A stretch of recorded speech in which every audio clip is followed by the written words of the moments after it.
2008, a gaming PC like this would have been king, but 16 years on, will this machine still play games in 2024 and 25? Well, I guess we're going to find out by the end of today's video.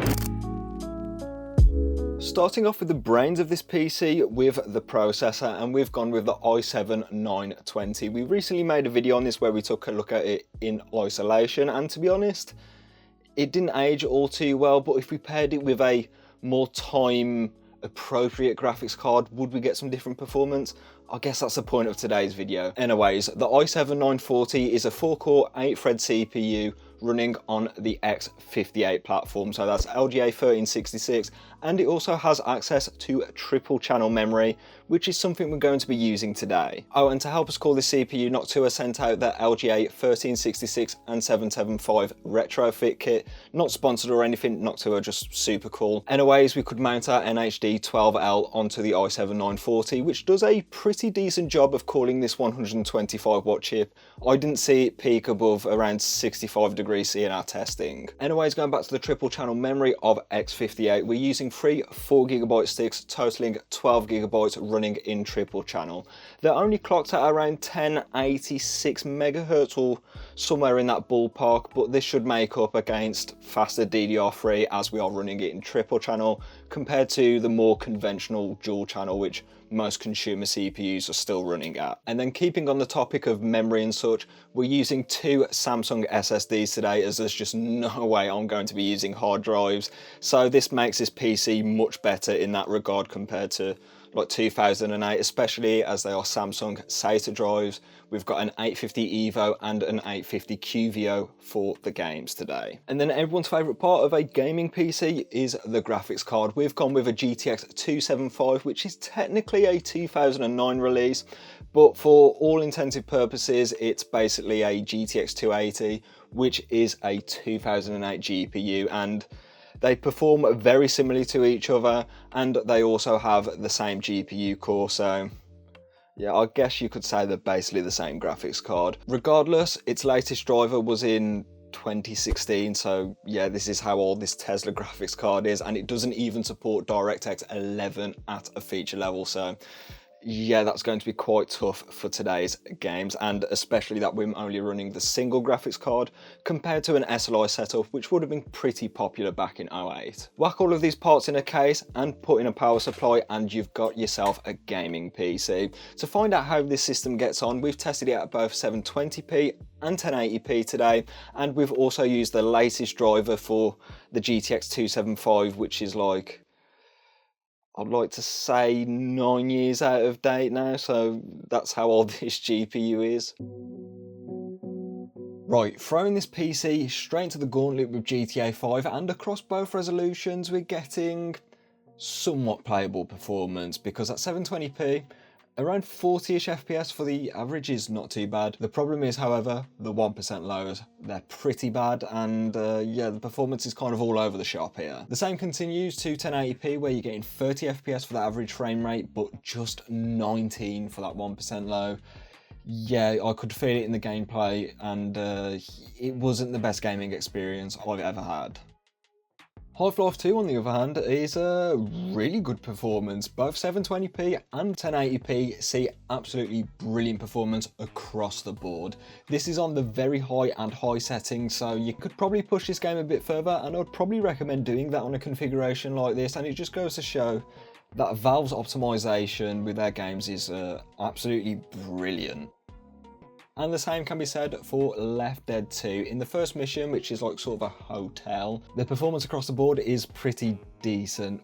Yes, those 1% lows aren't particularly the greatest, but there's lots of explosions going on, a lot of zombies going around and such, so this is tanking the frames at some points in the gameplay, but for the most part, I feel like the gameplay is totally fine, and I could enjoy Left 4 Dead 2 on a PC like this, for sure. And the predecessor to GTA 5 is definitely not a game I could enjoy on a system like this, because yeah, the performance is pretty dire in this game. I'm not sure if this is on the PC or the port itself, maybe a mix of the two, but the average frame rates weren't particularly the worst. Yet again, it's the 1% lows which are causing the problems here. And much worse so than GTA 5, because 14 FPS for the 1% low at 720p, not great performance at all, and then 11 at 1080p.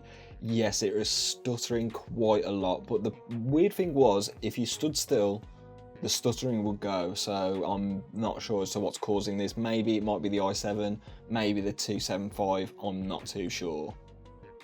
But what I am sure of though is performance in Portal 2 is not going to be giving you the same headaches, because 180 FPS at 720p and 95 for 1080p, that is quite a drop in performance. But I've got a hypothesis. When you see some particle effects, especially with the laser that you could probably see in the gameplay, this was causing a few frame drops, so that's probably why the performance is a bit skewed at 1080p. But the silver lining with that, the performance is still going to be fine, even in the most hectic of scenarios. So yeah, I don't think you've got much to worry about in Portal 2 here. So I know we didn't really test that many games, but to be honest, it's enough for us to draw a picture of sort of where this PC's performance lies. I'm going to start off with the good, however, with the Valve titles, with games like Half-Life 2, not Counter-Strike 2, that definitely wouldn't run on this PC. Left 4 Dead 2 and Portal 2 all ran absolutely brilliantly on this PC. No matter whether it was 720p or 1080p, you're not going to be having any issues, even with the 1% lows, which were fine across the board. And I know in the gameplay it looks pretty terrible, but that's because it's CPU recording, as the GTX 275 has no NVENC encoder, so I couldn't have used Shadowplay, so that's why it looks a lot worse. If you were just playing, it's fine. But that's where the bad starts to pile up on this PC, because there were quite a bit of games which just would not launch at all. Just Cause 2 was one of them, which kind of surprised me, because this game came out in around 2010, I'd like to say, so it's about 2 years newer than this PC, and this PC is actually meeting the minimum specs for that game, and it just wouldn't launch for whatever reason. Don't know why, tried validating the files and everything, wouldn't have it. And then there was Skyrim Special Edition, which flat out refused to launch on this PC, but to be honest, that's something I expected, so I can't really knock any points off for this machine, and it would probably run the original 2011 launch perfectly fine. And then there's other games which this PC will run, and it doesn't really run them very well. GTA 5 is one of them.